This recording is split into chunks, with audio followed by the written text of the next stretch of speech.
Bérangère Couillard, bonjour. Bonjour Christophe Barbier. Et bienvenue. Plusieurs sujets dans l'actualité peuvent être regardés à travers votre prisme ministériel. Par exemple, le classement PISA est sorti hier. Alors on commente évidemment le recul de la France qu'il faut faire, mais on s'aperçoit qu'il y a encore des divergences, des différences, des inégalités entre filles et garçons, notamment pour les matières scientifiques. Qu'est-ce que l'on peut faire pour emmener les filles vers l'excellence scientifique ? C'est une réalité et merci d'en parler. Il y a 9 points de moins en effet sur les résultats entre les filles et les garçons. Et c'est en partie dû au fait qu'on dit depuis le plus jeune âge aux jeunes filles que leur place n'est pas dans les sciences. Mais qui dit cela ? C'est les manuels scolaires, c'est les professeurs, c'est nos parents. Dès le plus jeune âge, c'est une façon de penser, c'est-à-dire qu'on qualifie les filles plutôt à aller vers des études littéraires et moins dans les filières scientifiques. On le voit même dans les jouets des enfants. Beaucoup de jouets sont plutôt donc pour les garçons quand il s'agit de jouets scientifiques. Alors justement, vous avez signé une charte en début de semaine sur la représentation mixte des jouets. Alors est-ce que ça progresse ? Est-ce qu'on aura des petits chimistes avec des enfants-filles en blouse sur le paquet ? Alors ça commence, ça se fait depuis plusieurs années maintenant et c'est vrai que c'est grâce aussi à l'engagement des fabricants et des distributeurs qui se sont engagés depuis 2019, qui ont modifié un certain nombre de choses, notamment dans les représentations des packaging, des catalogues, qui sont beaucoup regardés par les enfants. Et les enfants se projettent et en effet, ça paraît simple, mais quand on voit une petite fille qui est habillée avec un costume d'astronaute, eh ben, elle a envie d'aller dans l'espace, autant que les garçons. Alors quand on regarde la télévision, qu'on est enfant, qu'est-ce que l'on voit dans le monde scientifique ? On voit beaucoup d'hommes, parce que la situation actuelle est celle-là. Est-ce qu'il n'y a pas un manque de mise en vedette des femmes qui excellent dans ces professions ? Si, moi je crois beaucoup au rôle modèle, et ça se voit aussi dans le monde de la tech. Vous savez, quand on regarde le monde de la tech, on voit souvent un homme plutôt donc aux États-Unis, sur la côte ouest, et c'est comme ça que ça a été représenté pendant de nombreuses années. Et c'est pour ça qu'on a aussi peu de filles et de femmes dans les milieux des tech et donc de la technologie. Et c'est pour ça qu'on travaille à modifier cela. Ça, évidemment, ça commence dès l'enfance. Et il y a notamment tout ce que met en place Gabriel Attal avec le choc des savoirs et toutes les annonces qu'il a pu faire hier, mais aussi le travail que nous menons depuis plusieurs années sur le fait de faire en sorte qu'il y ait davantage de filles à rejoindre les sciences. Et pour ça, par exemple, on fait intervenir dans les écoles, notamment en seconde, des scientifiques pour parler des métiers. Il ne suffit pas de parler uniquement de scientifiques, mais de tous les métiers qui entourent les sciences, parce que c'est souvent beaucoup plus large. Et donc, on peut faire connaître des désirs à des filles pour justement qu'elles puissent rejoindre ces filières. Il y a beaucoup d'enseignantes dans les matières scientifiques. Quand on est passé au collège, au lycée, on voit bien que c'était à peu près réparti. Est-ce qu'il faut aller plus loin ? Est-ce qu'il faut, par exemple, mieux payer les femmes profs de physique que les hommes profs de physique ? Non, je crois pas, mais il ne s'agit pas d'être une femme pour pas avoir de biais sur les stéréotypes.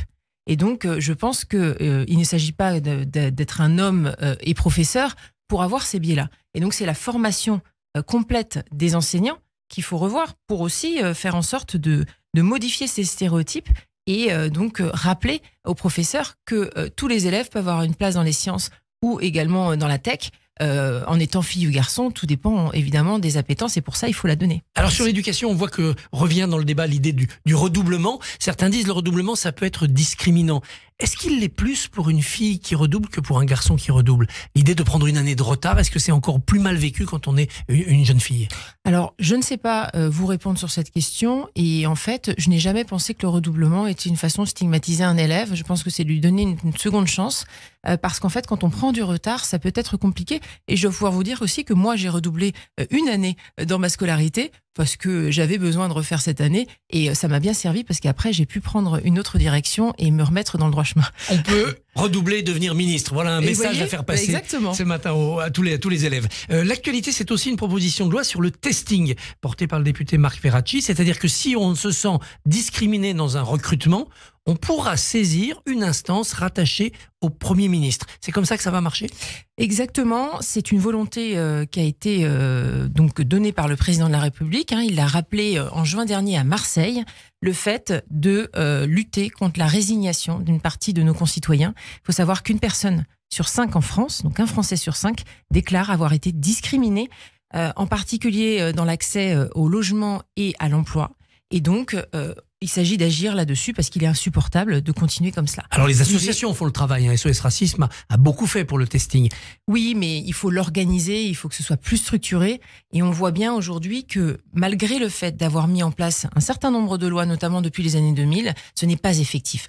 Un seul chiffre est marquant. En 2020, il y a eu 0 condamnation pénale pour discrimination. 0. Ça montre bien que le système est bloqué. Il ne s'agit pas d'avoir des lois et une protection pour les Français, il faut que ça puisse être effectif. Donc, qu'est-ce qu'on va faire ? On va changer les comportements et on va aussi avoir un droit plus effectif à la réparation. Et donc, pour ça, on met en place, en effet, ce sera la DILCRA qui, donc, on lui élargit ses missions. C'est une direction interministérielle. Une délégation interministérielle de lutte contre le racisme, l'antisémitisme et la haine anti-LGBT. L'idée, c'est donc d'élargir ses missions. Ça lui permettra de faire des envois fictifs de CV qui vont se différencier en fonction de critères discriminants. Et donc, si l'entreprise s'avère discriminante, on va lui demander de faire des actions correctrices, ça peut être des formations, des sensibilisations, du mentorat, ça peut être très large, et donc de le faire sous 3 ans. Si ce n'est pas le cas, elle sera sanctionnée, ça pourra aller jusqu'à 1% de la masse salariale. Et pour nos concitoyens qui se sentent, qui pensent avoir été victimes de discrimination, ils pourront donc faire appel également donc à la DILCRA. Aujourd'hui, il y a aussi le défenseur des droits. Oui, ça doublonne un peu, non ? Non, pas forcément, en fait. Là, l'idée, on va en parler d'ailleurs pendant les débats, parce que la question se pose de savoir si c'est uniquement le défenseur des droits ou également donc la DILCRA. Moi, je pense qu'on a de toute façon très largement des acteurs qui peuvent le faire. Vous avez parlé d'associations, Christophe Barbier, mais également aussi les avocats peuvent le faire pour le compte de leurs clients. Parce qu'en fait, l'idée, c'est évidemment de donner les moyens aux citoyens qui sont aujourd'hui discriminés de pouvoir en fait constituer un dossier, aller en justice et pouvoir obtenir réparation. Trop de nos concitoyens sont résignés sur la question. Il est insupportable que certains n'aient pas accès au logement, n'aient pas accès aux prêts bancaires, n'aient pas accès à l'emploi sous prétexte de leur couleur de peau, de leur origine, de leur âge ou de leur orientation sexuelle. Revenons sur les causes féministes en cours, mais en commençant par la crise qui traverse le féminisme, qui sont divisées depuis le 7 octobre. La manifestation du 25 novembre a montré un féminisme qui excluait les femmes qui voulaient qu'on dise que le 7 octobre, il y avait eu un féminicide de masse. Comment vous avez vécu cette fracture au sein du mouvement féministe ? Assez mal, parce qu'en fait, je trouve insupportable de faire des différences en fonction des conflits, en fonction des origines des personnes qui peuvent subir. Et je l'ai d'ailleurs exprimé, parce qu'une question m'a été posée en question au gouvernement. Et j'ai été très claire sur la question, parce que je pense qu'il ne faut pas, il faut pas hésiter, en fait, une seconde, à reconnaître notamment les viols de masse qui ont été réalisés sur les femmes israéliennes. C'est absolument insupportable. Certaines ont été mutilées. Et donc, j'ai souhaité rappeler cela en disant que le viol est utilisé comme une arme de guerre, quels que soient les conflits. Et donc, du coup, il n'y a pas de tri à faire sur ces violences-là. Et donc, les violences faites aux femmes, c'est aussi les viols qui ont été réalisés sur les femmes israéliennes. Et le mouvement féministe est travaillé par ces pressions qui voudraient qu'on exclue, qu'on n'en parle pas ou qu'on les mette de côté. Et c'est ça, une partie, alors une petite partie, mais une partie bruyante. Justement, le viol. On essaye en Europe de définir le viol et d'avoir globalement une définition des violences faites aux femmes pour mieux harmoniser la lutte contre ces violences. Le Parlement a travaillé, mais maintenant ça bloque. Pourquoi on n'arrive pas à se mettre d'accord ? Alors, on a une législation extrêmement différente d'un pays à l'autre. Il y a des pays où les peines sont très légères. Pour le viol. Pour le viol, mais ça fait partie de l'arsenal législatif des pays voisins. C'est pas qu'ils sont plus conciliants sur le viol, c'est juste qu'ils n'ont pas les mêmes échelles des peines. Nous, on est extrêmement exigeants sur cette question. Et donc, la sanction, elle est forte. Ça va jusqu'à 20 ans de prison. Et donc, nous, on a des critères qui sont aujourd'hui assez clairs. Des critères qui sont donc la contrainte, la menace, la surprise et les violences. Ces 4 critères permettent donc de constituer le viol. Vous savez, jusqu'à la loi de Gisèle Halimi, on regardait le comportement des femmes, c'est-à-dire comment elles se comportent, comment elle est habillée, est-ce qu'elle était un peu éméchée. Et ça servait d'excuse. Ça servait souvent d'excuse. Aujourd'hui, grâce à la loi de Gisèle Halimi, on regarde le comportement de l'auteur. On ne regarde plus la victime, on regarde l'auteur et donc on regarde ces 4 critères, la contrainte, la menace, la surprise et les violences. Et vous n'arrivez pas à convaincre nos partenaires européens sur cette grille qui semble de bon sens ? On convainc déjà une partie de nos associations. Parce que, vous savez, le monde associatif féministe n'est pas totalement en accord avec le changement et en mettant le mot consentement. Bien sûr qu'on souhaite que toutes les femmes soient consentantes. personne ne souhaite, en tous les cas, les législateurs ne souhaitent pas que les femmes, on puisse considérer qu'elles soient pas consentantes. Mais je suis juste extrêmement vigilante à la modification de la loi, parce que apporter le consentement pourrait amoindrir la définition et pourrait nous amener, je l'espère pas, mais à plus d'acquittement, parce qu'en fait, si on regarde simplement, si on commence à regarder le comportement des femmes, plutôt que le comportement des hommes, on revient sur l'essence même de la loi de Gisèle Halimi. Et donc, il faut être extrêmement vigilant. Et quand on vraiment modifie la loi sur ces sujets, il faut vraiment trembler quand on le fait. C'est-à-dire qu'une femme peut sembler être consentante et être sous emprise et être dans un consentement trafiqué. On peut avoir dit oui et ne pas être consentante, et on peut ne pas avoir dit non et ne pas être consentante. Et donc, du coup, ça ne règle pas le sujet. Et je pense qu'aujourd'hui, il y a une difficulté d'appliquer la loi, et donc il faut regarder comment on peut mieux appliquer la loi, mais on a aujourd'hui, je crois, une définition qui est assez solide pour pouvoir la laisser telle qu'elle. Et on ne prendra pas une définition au rabais venue de l'Europe. Pas question. Ce n'est pas ça, moi je suis, évidemment, s'il y avait une piste d'avancement qui permettait de s'assurer qu'on n'amoindrit pas la définition, je dis oui. Mais je dis juste qu'aujourd'hui, je n'en suis pas persuadée. Et quand on ajoute le mot consentement, il faut être extrêmement vigilant. Et je crains qu'il y ait un amoindrissement de la définition.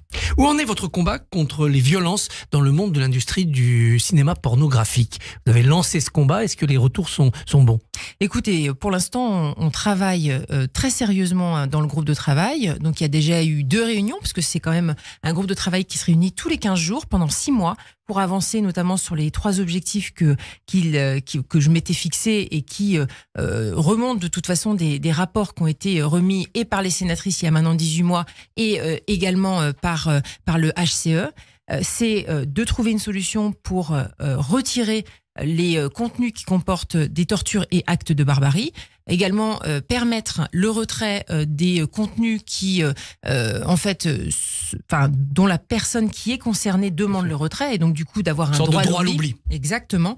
Et puis également de faire en sorte que le droit du travail soit respecté. Non pas que je considère que ce soit un travail, même si ça en est un légalement, mais c'est de dire que en fait, dans le droit du travail, on n'accepte pas qu'il y ait des tortures et actes de barbarie. Et ben faisons de même pour le système pornographique. À terme, il y aura une loi. Il y aura en tous les cas des propositions et une loi si nécessaire. On est en train de regarder. Vous savez qu'il y a aussi le projet de loi qui avait été travaillé avec Jean-Noël Barrot, notamment sur la régulation d'une partie du numérique. On n'a pas fini exactement donc de travailler le texte parce qu'il passe en commission mixte paritaire entre les sénateurs et les députés d'ici le mois de février. Et donc il y a un certain nombre de dispositions qui sont déjà passées dans le texte. Donc on verra comment on arrive à atterrir sur ce texte. Voir comment les sénateurs et les députés se mettent d'accord. Et puis, en suivant, on verra comment on fait évoluer le groupe de travail. Quelle est votre position sur le sujet qu'on évoquait dans le billet de Nina tout à l'heure, c'est-à-dire l'idée que c'était un ratage psychiatrique, le terroriste de samedi dernier, et que assez souvent, c'est un peu l'excuse qui est mise en avant? Pas toujours, ils n'ont pas toujours des problèmes psychiatriques, et là c'est le cas. Il semble qu'en effet, cet homme ait été suivi pendant plusieurs années et que son traitement ait été arrêté.